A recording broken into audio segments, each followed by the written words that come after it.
আসসালামু আলাইকুম। অন্য মঞ্চের আলোচনায় আপনাদের সকলকে আমন্ত্রণ জানাচ্ছি। আজ আমাদের সঙ্গে আমন্ত্রিত অতিথি হিসেবে আছেন। একটা সুখবর আছে, শুরুতেই সুখবরটা দিয়ে শুরু করি, তারপরে অন্য আরেকটা খবর বলি। পদত্যাগ করতে যাচ্ছেন আমাদের বিদ্যুৎ এবং জ্বালানি মন্ত্রী ইকবাল হাসান মাহমুদ টুকু। তিনি পদত্যাগ করার ঘোষণা দিয়েছেন। কেন পদত্যাগ করবেন, কি কারণে করবেন, শর্ত জুড়ে দিয়েছেন অবশ্য। সেই শর্তের কথাটা আমি আসছি। এইটায় যাওয়ার আগে ছাত্র শিবির ঢাকা বিশ্ববিদ্যালয়ে আজকে তার একটা শক্তি প্রদর্শন করেছে এবং ছাত্র শিবিরের এই শক্তি প্রদর্শন দেখে রীতিমতো ছাত্র দল এবং বিএনপির ভিতরে উদ্বেগ এবং উৎকণ্ঠা তৈরি হয়েছে। ইতিমধ্যেই সাংবাদিক মোস্তফা ফিরোজ তিনি একটা স্ট্যাটাস দিয়েছেন এই মিছিলটা দেখার পরে, এই শক্তি প্রদর্শন দেখার পরে। বলেছেন, ডাকসু এবং এবি জুবায়েররা এদেরকে যদি ছাত্রদল বা বিএনপি খেপিয়ে নেয় তাহলে এই সরকার 6 মাসও টিকতে পারবে না। তার এই কথার একটা গুরুত্ব আছে। আমি ছাত্র শিবিরের মিছিলটা কত বড় হয়েছে এবং কিভাবে তারা ছাত্র দলের সারা দেশে পরিকল্পিত নৈরাজ্যের বিরুদ্ধে প্রতিবাদ জানিয়েছে, সমাবেশ করেছে ঢাকা বিশ্ববিদ্যালয়ে শুধু ছাত্র শিবির, মিছিলটা আগে দেখুন একটু।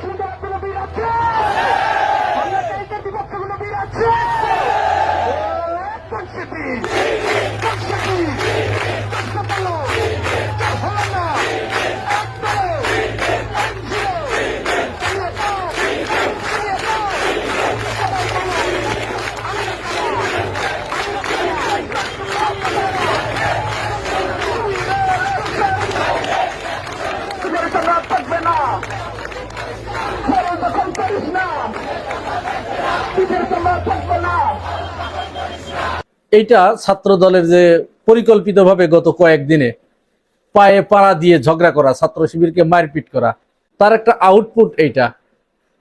এটা কিন্তু একটা বার্তা দিয়েছে ছাত্র দলকে। তাদের নিজেদেরও একটা মান সম্মানের ব্যাপার হয়ে দাঁড়িয়েছে, হীনমন্যতায় ভুগছে যে দল ক্ষমতায়, অথচ এখনো ক্যাম্পাসগুলোতে আমাদের আধিপত্য কায়েম করতে পারছি না। ছাত্র শিবিরের আজকের যে মিছিলটা, এই মিছিলের পিছনে কিন্তু একটা ব্যাকগ্রাউন্ড আছে। সেটা কি, গতকাল আপনারা জানেন যে মোসাদ্দেক এবং এবি জুবায়েরকে ছাত্রদল শাহবাগ থানায় মব সৃষ্টি করে তাকে প্রচন্ডভাবে মারধর করা হয়েছে। এই দুজনকে আবার কেন মারধর করা হলো, এর আবার আরেকটা ব্যাকগ্রাউন্ড আছে। ছাত্র শিবিরের আব্দুল্লাহ আল মামুন, এই ছেলে গতকাল নিজে থেকে শাহবাগ থানায় উপস্থিত হয়ে তার নিরাপত্তার জন্য থানাতে দাবি জানিয়েছিল, আবেদন করতে গিয়েছিল। কারণ কি? কারণ হচ্ছে এই আব্দুল্লাহ আল মামুনের একটা ছবি ব্যবহার করে ভুয়া একটা ফটোকার্ড তৈরি করেছে আওয়ামী লীগ এবং ছাত্রলীগের দোসরেরা। এইটা আবার বেশি প্রচার করেছে এই যে মোহাম্মদ আরাফাত আছে না, কুমড়ো পটাশ যাকে বলা হয়, এই কুমড়ো পটাশ, তারপরে যে ইমরান এইডস সারখার, এরা এইগুলো প্রচার করেছে। ছাত্র দলের ছেলেপেলেগুলো এখানে তারা অনেকটা মাথা মোটার পরিচয় দিয়েছে, তারা এখানে যথেষ্ট ম্যাচিউরিটির পরিচয় তারা দিতে পারে নাই। তারা এইটাকে যাচাই বাছাই না করেই ওই ছেলেটাকে বারবার ফোনে হত্যার হুমকি দিয়েছে। তাকে ডাকসুর এক ভবনে খুঁজতে গেছে, পায় নাই। এইটা দেখে ওই ছেলে নিজের জীবনের নিরাপত্তার কথা ভেবে শাহবাগ থানায় আসছে যে আমি থানায় যাই, আমি আগে যে আমার নিজেকে রক্ষা করি। সে থানাতে গিয়ে বলেছে যে দেখুন, আমার নামে আমার ছবি ব্যবহার করে এই ভুয়া ফটোকার্ডটা তৈরি করা হয়েছে, এই যে আমার ফোন আমি আপনাদেরকে দিয়ে দিলাম, ফরেনসিক ল্যাবে পাঠান। আমি যদি এইটা করে থাকি, এই পোস্ট যদি আমি করে থাকি, তাহলে আমাকে আপনারা যে শাস্তি দেন আমি মাথা পেতে নিতে রাজি আছি। জাইমা রহমানের ওই একটা নোংরা ভিডিও, এইটারও আমরা তীব্র নিন্দা জানাই। এই কাজ কোনো মতো অবস্থায় কখনো করা যাবে না। আমাকে যারা শোনেন নিয়মিত, কমপক্ষে এতটুকু রুচির পরিচয় আমাদেরকে দিতে হবে, কোন নারীর প্রতি এই ধরনের নোংরা, প্রধানমন্ত্রীর মেয়ে সেটা তো আছেই, আমার আপনার বোন যদি তাকে নিয়ে যদি এইভাবে কুৎসা রটনা করা হয়, এভাবে কুরুচিপূর্ণ ছবি যদি ছড়িয়ে দেওয়া হয়, এতে কি আমরা লাইক করব? রাজনৈতিক প্রতিহিংসার কারণে আমরা এটা শেয়ার করব? এইগুলো থেকে আমরা বিরত থাকি, এটার আমরা নিন্দা জানাই। এই কাজ কোনো মতো অবস্থায় করা যাবে না। কিন্তু ছাত্র দলের কম লেখাপড়া জানা এই ছেলেপেলেগুলো, তাদের এই এতটুকু বোধ হয় নাই যে ছাত্র শিবির এই কাজটা করতে যাবে না, করে নাই। এটা করেছে কুমড়ো পটাশের দল, তারা এইটা করে ছাত্র দলকে উস্কে দিয়েছে শিবিরের বিরুদ্ধে। যার কারণে ওই ছেলেকে পরে যখন এই ক্যাম্পাসে পায় নাই, তখন ছাত্র দল থানায় চলে গেছে। থানায় যে সেখানে তারা আরেকটা শব্দ ব্যবহার করেছে, আমি সেই ভিডিওটাও একটু দেখাচ্ছি, দেখুন আগে।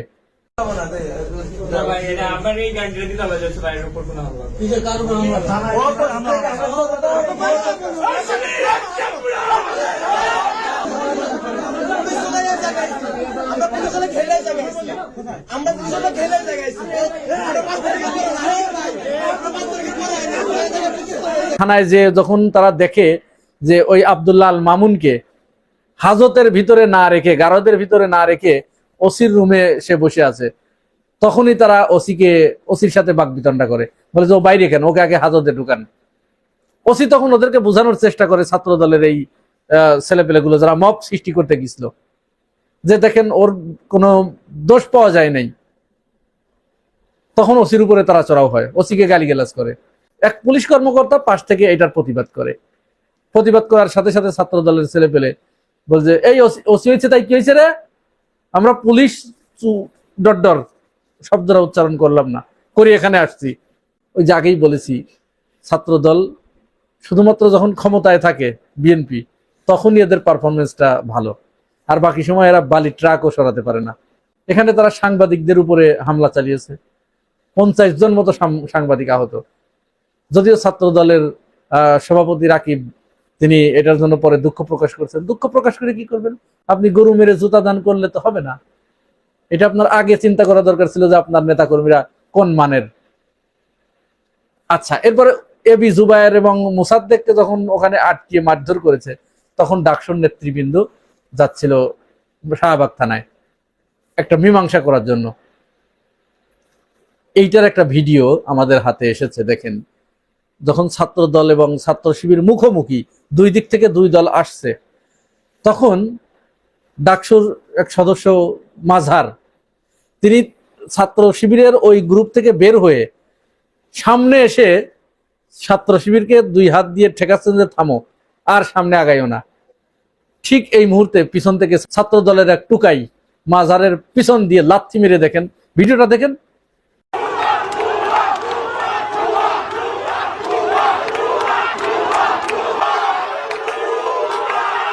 দেখেছেন উস্কানি কাকে বলে, পায়ে পাড়া দিয়ে ঝগড়া কাকে বলে? এইগুলো আমাদের সুশীল সমাজের চোখে পড়ছে না। এরা কেউ বলছে না যে ছাত্র দল এখানে পায়ে পাড়া দিয়ে ঝগড়া করছে। এই কাজটা যদি করত, এদেশের মিডিয়া এবং সুশীল সমাজ যদি এখনই যেটা ভালো সেটাকে ভালো বলা এবং যেটা খারাপ সেটাকে যদি খারাপ বলতো, তাহলে ছাত্র দলের এই পরিণতি আজ হতো না। ছাত্রলীগও কিন্তু ছাত্রলীগ হয়েছিল মিডিয়া এবং সুশীলদের কারণে, কারণ তাদের সমস্ত অপকর্মকে তারা আড়াল করত, মিডিয়া এবং সুশীল, যার কারণেই তো তারা ছাত্রলীগ হয়েছিল। এখন আবার ছাত্র দলের ব্যাপারেও তারা এইটা। ভিডিওটা আবার দেখেন আপনারা একটু, কিভাবে লাথি মারছে দেখুন।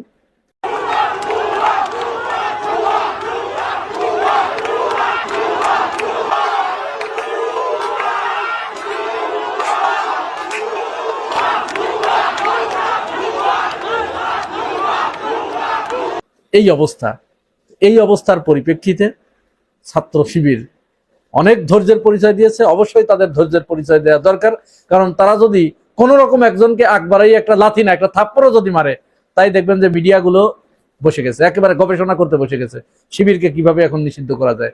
শিবির উগ্র, শিবির এটা ওটা বলে একবারে ঝাঁপায় পড়বে।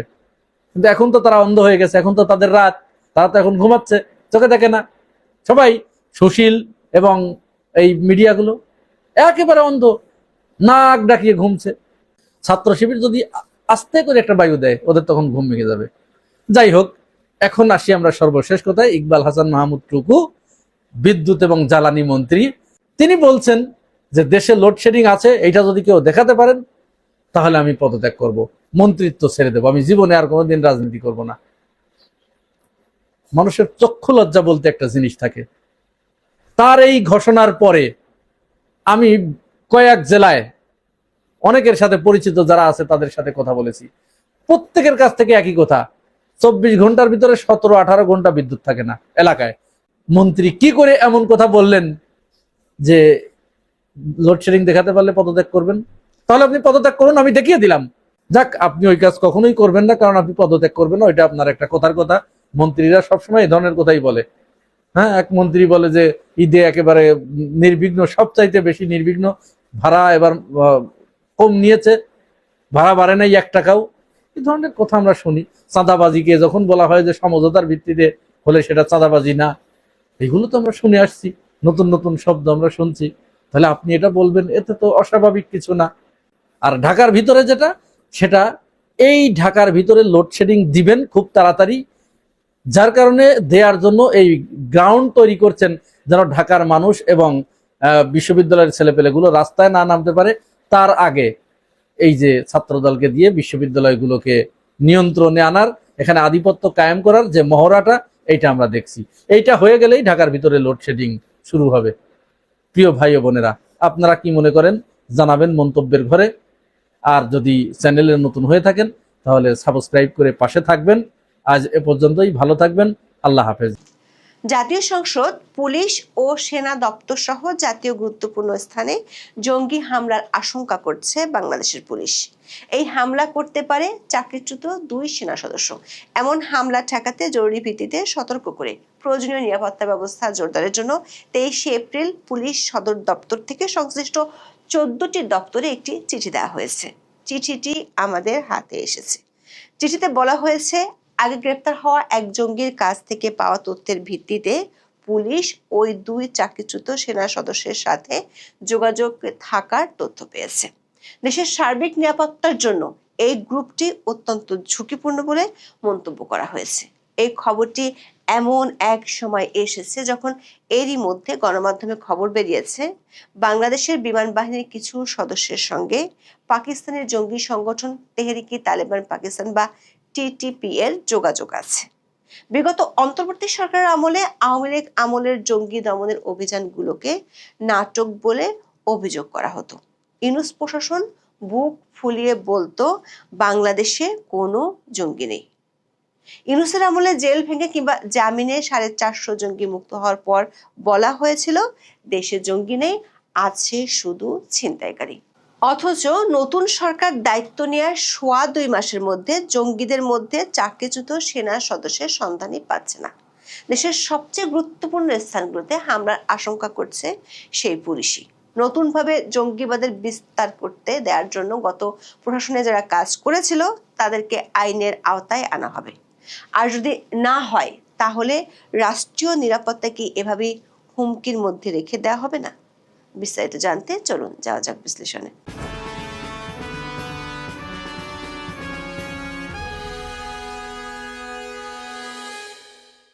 আমাদের হাতে যে চিঠিটি এসেছে তাতে স্বাক্ষর করেছেন বাংলাদেশের পুলিশ সদর দপ্তরের ডিআইজি কনফিডেন্সিয়াল। পুলিশ সদর দপ্তরের এই চিঠিটির বিষয় হলো নিষিদ্ধ ঘোষিত উগ্রবাদী সংগঠনের সমর্থক কর্তৃক গুরুত্বপূর্ণ স্থাপনায় হামলার পরিকল্পনা সংক্রান্ত। চিঠিটি 23 এপ্রিল পুলিশের প্রায় সবগুলো শাখা ও ইউনিটের প্রধানদের কাছে পাঠানো হয়েছে। পাশাপাশি সকল জেলার পুলিশ সুপার বা এসপিদের কাছেও পাঠানো হয়েছে। চিঠিতে বলা হয়েছে, জঙ্গি কার্যক্রমের সাথে জড়িত থাকার অভিযোগে সম্প্রতি পুলিশ ইশতিয়াক আহমেদ নামে একজনকে গ্রেপ্তার করেছিল। পুলিশের চিঠিতে ইশতিয়াক আহমেদকে নিষিদ্ধ ঘোষিত উগ্রবাদী দলের সদস্য বলা হলেও কোন দলের সদস্য সেটি উল্লেখ করা হয়নি। দর্শক, বাংলাদেশের জঙ্গি তৎপরতার অভিযোগে 2003 সাল থেকে 2023 সাল পর্যন্ত মোট 9টি সংগঠনকে নিষিদ্ধ করা হয়েছিল। এর মধ্যে 2003 সালে প্রথম সংগঠন হিসেবে শাহাদাতি আল হিকমাকে নিষিদ্ধ করা হয়েছিল। সবশেষ 2023 সালের 9 আগস্ট জামাতুল আনসার ফিল হিন্দাল সারাকিয়াকে নিষিদ্ধ করা হয়। 23 এপ্রিল পুলিশ সদর দপ্তর থেকে পাঠানো চিঠিতে দেখা যাচ্ছে নিষিদ্ধ সংগঠনের সদস্য ইশতিয়াক আহমেদের বেশ কয়েকটি নাম আছে। তিনি স্বামী বা আবু বক্কর কিংবা আবু মোহাম্মদ নামেও পরিচিত। চিঠিতে জানানো হয়েছে এই ইশতিয়াক আহমেদের সাথে চাকরিচ্যুত 2 সেনা সদস্যের নিয়মিত যোগাযোগের তথ্য পুলিশ জানতে পেরেছে। শুধু যোগাযোগের তথ্যই নয়, ভয়ঙ্কর কিছু তথ্য পেয়েছে পুলিশ। চিঠিতে স্পষ্টভাবে বলা হয়েছে তারা রাষ্ট্রীয় গুরুত্বপূর্ণ স্থানগুলোতে হামলা চালাতে পারে। রাষ্ট্রীয় গুরুত্বপূর্ণ স্থান বলতে জাতীয় সংসদ, বাংলাদেশ পুলিশ বা সেনা সদস্য কিংবা এদের স্থাপনাগুলো, ধর্মীয় উপাসনালয়, বিনোদন কেন্দ্রগুলো, শাহবাগ চত্বরের কথা উল্লেখ করা হয়েছে চিঠিতে। পুলিশ বলছে হয় বোমা বিস্ফোরণ ঘটাতে পারে কিংবা দেশীয় ধারালো অস্ত্র অথবা আগ্নেয়াস্ত্র দিয়ে হামলা করতে পারে বলে পুলিশ জানতে পেরেছে। চিঠিতে এসব গুরুত্বপূর্ণ স্থাপনার নিরাপত্তার জোরদারের ব্যবস্থা নিতে বলা হয়েছে। এছাড়া নজরদারি বাড়ানোর পাশাপাশি ওই 2 চাকরিচ্যুত সামরিক সদস্যের বিরুদ্ধে আইনানুগ ব্যবস্থা নিতে বলা হয়েছে। চিঠিতে এই 2 সামরিক কর্মকর্তার তথ্য এবং ছবিও যুক্ত করা হয়েছে। এদের একজনের নাম রাহেদ হোসেন মাহেদ এবং আরেকজনের নাম রাকিব হোসেন। দর্শক, পুলিশের এমন কড়া সতর্কবার্তার একদিন আগেই গণমাধ্যমের খবর হলো আন্তর্জাতিকভাবে নিষিদ্ধ জঙ্গি সংগঠন তেহরিকে তালিবান পাকিস্তান বা টিটিপি এর সাথে গোপন সম্পর্কের অভিযোগ পাওয়া গেছে বাংলাদেশের বিমান বাহিনীর কিছু সদস্যের। ভারতীয় সংবাদ মাধ্যম নর্থ ইস্ট নিউজে এই খবর ছাপা হয়েছে। এই খবরে বলা হয়েছে টিটিপির সাথে সংশ্লিষ্টতার অভিযোগে বাংলাদেশের বিমান বাহিনীর অন্তত 10 জন সদস্যকে আটক করা হয়েছে এবং অনেককে নিবিড় জিজ্ঞাসাবাদের জন্য হেফাজতে নেওয়া হয়েছে। এই ঘটনার পরিপ্রেক্ষিতে দেশের সকল বিমান ঘাঁটি এবং আকাশ প্রতিরক্ষা ইউনিটগুলোতে ফুল অ্যালার্ট বা সর্বোচ্চ সতর্কতা জারি করা হয়েছে বলেও রিপোর্টটিতে উল্লেখ করা হয়েছে। রিপোর্টটিতে উল্লেখ করা হয়েছে গোয়েন্দা তৎপরতা শুরুর পরপরই 9 থেকে 10 জন সদস্য পালিয়ে যায়, যাদের মধ্যে 4 জন পাকিস্তান, পর্তুগাল, তুরস্ক এবং নিউজিল্যান্ডে চলে গেছে বলে সন্দেহ করা হচ্ছে। পরিস্থিতির গুরুত্ব বিবেচনায় বিমান বাহিনীর নিচু পদের সদস্যদের মোবাইল ফোন জব্দ করা হয়েছে এবং সকল বেসামরিক কর্মকর্তার ছুটি বাতিল করা হয়েছে। বলা হয়েছে 2026 সালের এপ্রিল মাসের মাঝামাঝি সময় বাংলাদেশ বিমান বাহিনীতে পরিচালিত একটি সপ্তাহব্যাপী ঝটিকা অভিযান দেশে এবং দেশের বাইরে ব্যাপক আলোড়ন সৃষ্টি করে। আটককৃতদের মধ্যে অ্যারোনটিক্যাল ইঞ্জিনিয়ার এবং টেকনিক্যাল স্টাফদের উপস্থিতি এই উদ্বেগকে আরো বাড়িয়ে দিয়েছে, কারণ উগ্রবাদীরা বিমান বাহিনীর স্পর্শকাতর প্রযুক্তি এবং কৌশলগত তথ্যে অ্যাক্সেস পাওয়ার চেষ্টা করেছিল। দর্শক, টিটিপির কারণে দক্ষিণ এশীয় অঞ্চলে নতুন আঞ্চলিক টানাপোড়েন তৈরি হওয়ার আশঙ্কা গত বেশ কিছুদিন ধরেই করা হচ্ছিল। বিশ্লেষকরা মনে করেন টিটিপি যদি বাংলাদেশে তাদের নেটওয়ার্ক তৈরি করতে সক্ষম হয় তবে তা হবে দক্ষিণ এশীয় যুদ্ধের ইতিহাসে এক বিশাল কৌশলগত পরিবর্তন। তবে দ্য সানডে গার্ডিয়ানে ছাপা হওয়া এক প্রতিবেদনে বলা হয়েছে টিটিপি জঙ্গি সংশ্লিষ্টতার অভিযোগে বেশ কয়েকজন বিমান কর্মীকে আটক করেছে বলে গণমাধ্যমে প্রকাশিত খবরের পর বাংলাদেশে কোনো উপস্থিতি অস্বীকার করেছে এবং বাংলাদেশ বিমান বাহিনীর সঙ্গে সম্পৃক্ততার দাবি উড়িয়ে দিয়েছে। দর্শক, টিটিপি অস্বীকার করলেও এরই মাধ্যমে বিশ্ব মিডিয়ায় অনেকগুলো খবর বেরিয়েছিল। টিটিপির হয়ে পাকিস্তান সেনাবাহিনীর বিরুদ্ধে যুদ্ধ করতে গিয়ে বেশ কয়েকজন বাংলাদেশি মারা গেছে। বাংলাদেশিরা যে তেহরিকে তালিবান পাকিস্তান বা টিটিপির হয়ে পাকিস্তানের বিরুদ্ধে যুদ্ধ করতে যায় সেটা নিয়ে গত বছরের 7 ডিসেম্বর দ্য ডন বিশাল এক প্রতিবেদন প্রকাশ করেছিল। তার আগে গত বছরের 30 সেপ্টেম্বর বাংলাদেশ পুলিশের তখনকার আইজি বাহারুল আলম সাংবাদিকদের বলেছিলেন বাংলাদেশিদের মধ্যে কেউ টিটিপিতে যোগদানের চেষ্টা করছে কি না তা নিবিড়ভাবে পর্যবেক্ষণ করছে আইন শৃঙ্খলা রক্ষাকারী বাহিনী। দর্শক, 2007 সালে পাকিস্তানে শরিয়া শাসন প্রতিষ্ঠার লক্ষ্যে বায়তুল্লাহ মেহসুদের নেতৃত্বে গঠিত হয় তেহরিকে তালিবান পাকিস্তান বা টিটিপি। মূলত পাকিস্তান সরকারের মদদে যেসব যোদ্ধা আফগানিস্তানের সোভিয়েতের বিরুদ্ধে ও ভারতের কাশ্মীরে লড়াই করেছিল তারাই যখন পাকিস্তান মার্কিন যুক্তরাষ্ট্রের সন্ত্রাসের বিরুদ্ধে যুদ্ধকে সমর্থন জানায় তখন পাকিস্তান সরকারের বিরুদ্ধে চলে যায়।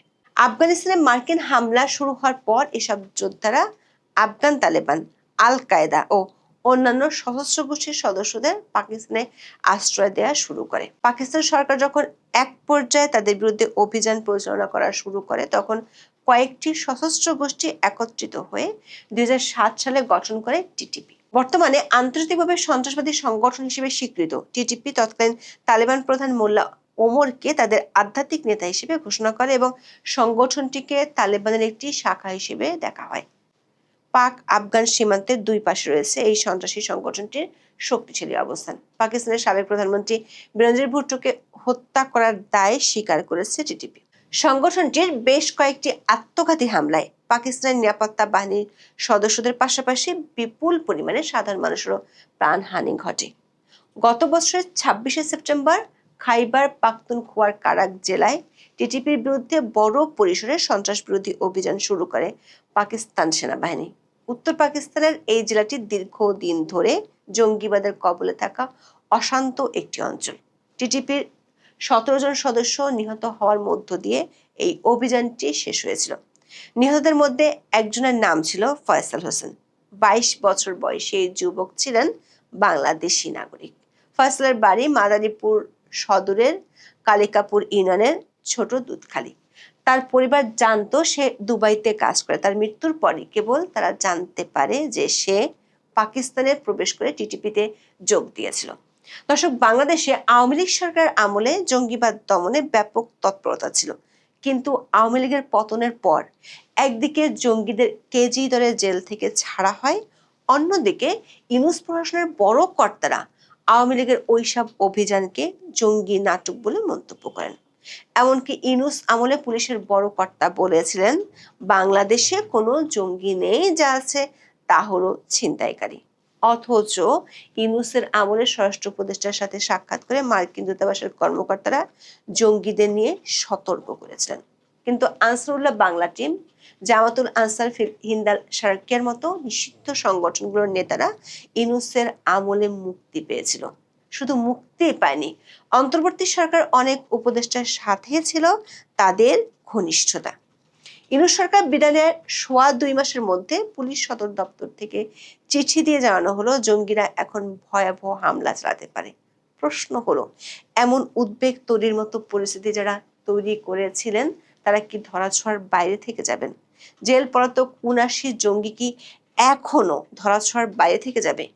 যেখানে বিনা বিচারে বহু মানুষ গত 2 বছর ধরে জেল খাটছে, সেখানে ফাঁসির দণ্ডপ্রাপ্ত 9 জঙ্গি এখনো জেলের বাইরে থাকে কিভাবে? এসব ভয়ঙ্কর জঙ্গিদের বাইরে রেখে জাতীয় নিরাপত্তাকে আদৌ নিশ্চিত করা যাবে? আবার জাতীয় নিরাপত্তার কথা মাথায় রেখে পাকিস্তানের সাথে বিমান চলাচল স্থগিত করা হয়েছিল, কিন্তু ইউনূস সরকার আমলে ঘটা করে আবার চালু করা হয় বিমান চলাচল। বাংলাদেশ থেকে জঙ্গি কাজে অংশ নিতে পাকিস্তান যাচ্ছে এমন তথ্য পাওয়ার পরও কেন এখনো দেশটির সাথে বিমান চলাচল অব্যাহত রাখা হয়েছে? এখন এ পর্যন্ত। সবাই ভালো থাকুন, সুস্থ থাকুন, নিরাপদে থাকুন। দেখা হবে আগামী পর্বে।